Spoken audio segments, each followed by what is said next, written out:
हाय दोस्तों, welcome to AG classes में आपका स्वागत है। आइए आज हम देखेंगे माँ विंध्यवासिनी यूनिवर्सिटी विश्वविद्यालय मिर्ज़ापुर जो नया अभी ओपन हुआ है 2025 में। न्यू सेशन का एडमिशन बीएड वालों का हुआ है। होने को सभी कोर्सेज में हुआ है, लेकिन आज हम डिस्कस करेंगे बीएड के सिलेबस के विषय में। जैसे कि आप देख रहे हैं, ये जो पीडीएफ ओपन है ये माँ विंध्यवासिनी विश्वविद्यालय मिर्ज़ापुर यूनिवर्सिटी है। ये आपके देख रहे हो फैकल्टी ऑफ एजुकेशन माँ Vindhyavasini university Mirzapur, department of education. ये 2 साल का प्रोग्राम है जो कि बीएड प्रोग्राम है ना। और इस साइड आपके MGKVP का हो है यहाँ पे, जैसे लिखा है ना महात्मा गांधी काशी विद्यापीठ वाराणसी का। जो कि आपने अगर बीएड में एडमिशन लेने से पहले अगर एंट्रेंस फॉर्म भरा होगा तो आपने ये सोचा होगा कि हमारा एडमिशन महात्मा गांधी काशी विद्यापीठ में होगा, है ना। लेकिन ऐसा है कि अभी हाल ही में माँ विंध्यवासिनी यूनिवर्सिटी जो ओपन हुई है वो आपके एंट्रेंस एग्ज़ाम के बाद इसका उद्घाटन किया गया। तो ऐसा नहीं है। बाकी बस मिर्ज़ापुर के कॉलेज यहाँ पे जुड़े हुए हैं तो कोई दिक्कत नहीं है, लेकिन सिलेबस हम डिस्कस करेंगे कि हमारे सिलेबस में क्या है। अगर आप यहाँ तक पहुँचे हैं तो हमारे चैनल को लाइक एंड सब्सक्राइब करना नहीं भूलिएगा। हम आपको पूरा आपके सेमेस्टर वाइज, अभी आपका नया नया एडमिशन हुआ है, आपके एडमिशन से संबंधित आपके पेपर, सिलेबस, पुराने पेपर, हम लोग सारा कुछ यहाँ पर डिस्कस करेंगे। अगर आप हमारे चैनल को सब्सक्राइब कर लेते हैं तो आपको मेरे वीडियो आपके से जुड़े हुए बिल्कुल मिलते जाएंगे हमेशा। माँ विंध्यवासिनी में जब भी कोई नया अपडेट होगा या कोई भी चीज़ें होंगी तो आपको मिल जाएंगी।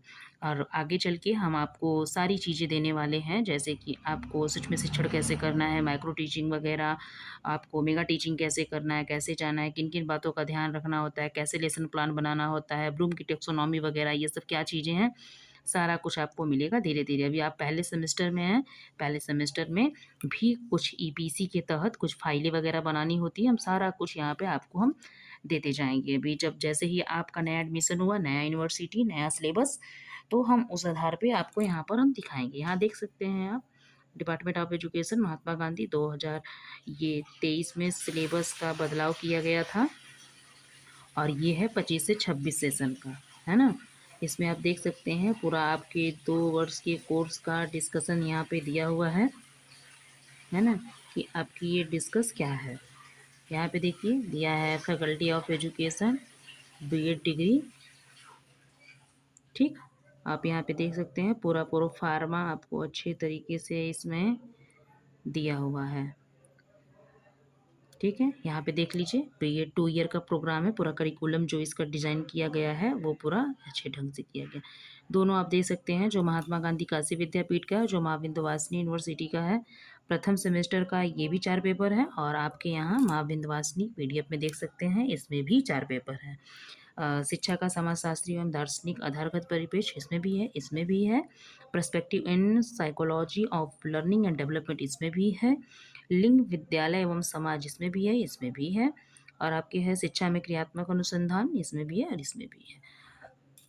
तो ध्यान से देखिएगा स्टूडेंट, इसमें सिलेबस में कोई बदलाव नहीं हुआ है। भले ही आप माँ विंध्यवासिनी यूनिवर्सिटी से हैं, इससे कोई दिक्कत नहीं है आपको। आप देख सकते हैं, मैं यहाँ पे जूम कर दे रही हूँ, आप चीज़ों को यहाँ पे देख लीजिएगा, अच्छे से पेपर को देख लीजिए आप, ठीक है। दोनों का सेम है, कोई दिक्कत नहीं है। ऐसा लगेगा आपको कि जैसे दोनों जगह सेम चीज़ें ही मैम ने ओपन किया हुआ है, तो ऐसा नहीं है बेटा, दोनों पीडीएफ अलग अलग हैं।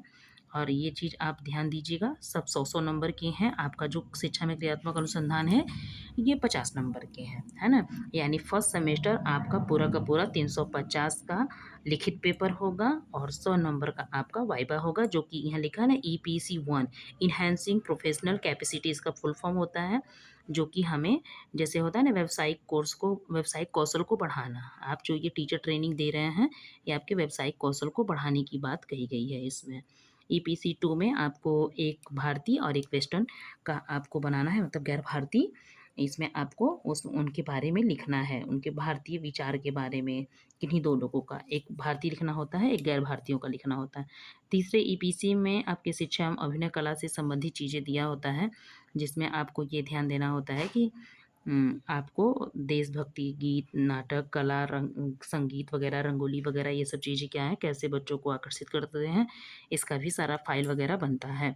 और आपकी ये EPC फॉर एक्शन रिसर्च इसमें भी है, इसमें भी है। तो इसमें आपके फ़ाइलें बनती हैं जो कि किसी न किसी एक बच्चे के ऊपर आधारित होता है। क्रियात्मक अनुसार किसी भी एक बच्चे के ऊपर पूरा आपको शोध परियोजना करना होता है। इसकी भी एक फ़ाइल बनती है। आ जाते हैं द्वितीय सेमेस्टर, यहाँ पे है द्वितीय सेमेस्टर। द्वितीय सेमेस्टर में 3 पेपर पढ़ने होते हैं। यहाँ पे दिया है educational technology and computer system and institution, ऐसे ही कुछ है। तो इसमें क्या है, शैक्षिक तकनीक एवं कंप्यूटर संदेशन इंडक्शन दिया है, सॉरी। इसमें है असेसमेंट ऑफ लर्निंग, अधिगम का आकलन, कंपल्सरी इंडियन ऑफ एजुकेशन, समकालीन भारतीय शिक्षा है यहाँ पे, है ना। तो फिर इसमें भी है आपके, यानी ये सेकेंड सेमेस्टर आपका चलने लगा। सेकेंड सेमेस्टर में आपको कौन सा पेपर पढ़ना है ये दिया हुआ है। इसमें भी 3 EPC बनाना होता है ना। आपके ये कम से कम 8 पे सूक्ष्म शिक्षण कौशल पर आपको ये बनाना है। दूसरा EPC में है विद्यालय से संबंधित निष्पत्ति आकलन में नीलपत्र सहित आपको ये बनाना है, जो कि एक विद्यालय से संबंधित प्रपत्र होते हैं। और EPC 3 में भी आपको विद्यालय से संबंधित इंटर्नशिप बनाना होता है कि आप इंटर्नशिप करने गए थे वहाँ पे। ये सारी फाइलें आपको बनवाई जाएगी, क्योंकि 100 नंबर का वाइवा होता है। देखिए यहाँ पे, है ना। जैसे 3 पेपर था आपका, तो 2 पेपर 100-100 नंबर का, 1 पेपर 50 नंबर का, लेकिन 100 नंबर का ये, तो इसको मिला के भी 350 का पूर्णांक आपका हो जाएगा। ठीक है। आ जाते हैं आपके ध्यान दीजिए, हाँ, थर्ड सेमेस्टर। थर्ड सेमेस्टर में आ जाते हैं। थर्ड सेमेस्टर में यहाँ देखिए, अब यहाँ पे कुछ चीज़ें थोड़ा सा बदल दिया है। ठीक है, देखिए थर्ड सेमेस्टर यहाँ पे स्टार्ट होता है। तृतीय सेमेस्टर, इसमें आपको क्या करना है, 2 आपको सब्जेक्ट लेने होते हैं 100-100 नंबर के, जो कि आपका एक लैंग्वेज होगा और एक आपका जो हो ग्रेजुएशन में आपने सब्जेक्ट पढ़ा होगा उससे होगा। साइंस के बच्चे क्या करते हैं, साइंस के जनरल साइंस लेते हैं, और बाकी चाहे मैथ से हो तो मैथ, जो जीव विज्ञान होते हैं वो जीव विज्ञान लेते हैं। ठीक है। इसमें ये दिया हुआ है आपको कैसे कैसे, यहाँ पे क्या लिखा हुआ है सारा कुछ, यहाँ पे इंस्ट्रक्शन आपको दिया हुआ है। विद्यालय के संबद्धता कार्यक्रम निम्न कार्य करें, विद्यालय के शिक्षकों के शिक्षण से उसको परीक्षण करें, 40 पाठ्य योजनाओं का अभ्यास बीएड के पर्यवेक्षकों के निर्देशन में होगा। ये है विद्यालय के क्रियाकलाप और प्रार्थना, दैनिक सभा, पाठ्यक्रम, यानी कि जब आप ट्रेनिंग के लिए जाएंगे 40 लेसन प्लान पढ़ाने के लिए, तो आपको प्रेयर से लेके लास्ट तक आपको वहाँ पर रुकना होगा विद्यालय में। विद्यालय की पूरी गतिविधि, पूरे चार्ट, सारी चीज़ों को समझ के अपनी फाइल तैयार करनी होगी। PC2 हो गया यहाँ पे। और यहाँ पे दिया है कि तीसरे सेमेस्टर में आप अपने विषय का चयन कैसे करेंगे, है ना। जैसे ग्रुप E दिया है हिंदी शिक्षण, संस्कृत शिक्षण और अंग्रेजी शिक्षण। ठीक है। ग्रुप B में दिया है आपके इतिहास शिक्षण, भूगोल शिक्षण, नागरिक शास्त्र शिक्षण। और C में वाणिज्य विज्ञान और गृह विज्ञान। और D में है जीव विज्ञान और गणित। तो जो भी होता है, एक बच्चा जो आर्ट्स के बच्चे होते हैं, जो BA किए होते बच्चे, वो एक लैंग्वेज लेते हैं और एक ग्रुप B से लेते हैं। लेकिन जो गृह विज्ञान पढ़े होते हैं ग्रेजुएशन में, वो बच्चे ग्रुप A से लेंगे, यानी कोई लैंग्वेज, और एक ग्रुप C से लेंगे होम साइंस, है ना। इस तरह से बच्चे को, जो अगर कोई कॉमर्स का बच्चा होता है तो वो इकोनॉमिक्स ले लेता है, उधर से वाणिज्य ले लेता है, तो इस तरह से भी ले सकते हैं। बाकी जिसका कॉम्बिनेशन नहीं बनता है वो अपने बीएड को ईजिली पास करने के लिए ले लेता है, लेकिन जो इन चीज़ों को ध्यान में रखते हुए लेता है वो आगे चल के TGT का फॉर्म वगैरह भरने में उसको कोई परेशानी, कोई दिक्कत नहीं होता है। आगे है चतुर्थ सेमेस्टर। चतुर्थ सेमेस्टर में भी आपको 4 पेपर पढ़ने हैं, है ना। 2 पेपर 100-100 नंबर के हैं, 2 पेपर 50-50 नंबर के हैं। भारतीय परिप्रेक्ष्य में पर्यावरण शिक्षा, विद्यालय में निर्देशन में परामर्श, विद्यालय प्रबंधन, भारतीय शिक्षा का इतिहास, इसमें भी है और इसमें भी एकदम सेम है। 300 का आपका पूर्णांक है, इसमें कोई दो राय नहीं है। बाकी आ जाते हैं प्रथम सेमेस्टर। देखिए यहाँ पे दिया हुआ है पूरा सिलेबस। ठीक है, ये सिलेबस आपको पूरा दिया हुआ है। ठीक, तो इसमें कोई दिक्कत नहीं है आपको। आ जाइए, अब हम देखते हैं सिर्फ आपके सिलेबस को, है ना, कि आपका सिलेबस कैसे है। क्योंकि अब आपको क्या करना है कि आपको अपने फर्स्ट सेमेस्टर का सिलेबस का स्क्रीनशॉट वगैरह लेना होगा या जानना होगा। तो हम आपके माँ विंध्यवासिनी यूनिवर्सिटी से जुड़ा हुआ ही सिलेबस दिखा रहे हैं। यहाँ देखिए फर्स्ट सेमेस्टर का फर्स्ट पेपर, ठीक है, उसका देखिए चौथे यूनिट का B पार्ट यहाँ पे है। ये चीज़ हम ऐसे दिखा रहे हैं आपको ताकि आप स्क्रीनशॉट ले पाएँ। देखिए ऊपर से लेकर नीचे तक है। फिर आ जाते हैं दूसरे पेपर में। दूसरे पेपर में भी हम इस तरह से दिखाएं जिसमें आपको चारों यूनिट दिख रहा है।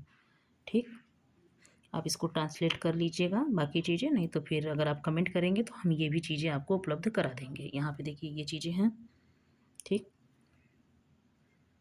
ये देखिए एक्शन रिसर्च इन एजुकेशन, ये चौथा पेपर है आपका। चौथे पेपर में भी आपने देख लिया। यहाँ आ जाते हैं बीएड सेकेंड सेमेस्टर के भी यहाँ पे सिलेबस दिए हैं, हमने दे दिए आपको। यहाँ असेसमेंट ऑफ लर्निंग का है, लर्निंग का भी आप देख सकते हैं, 4 यूनिट आपको पढ़ना है। और आ जाते हैं कंप्यूटर एंड इंडियन एजुकेशन, है ना।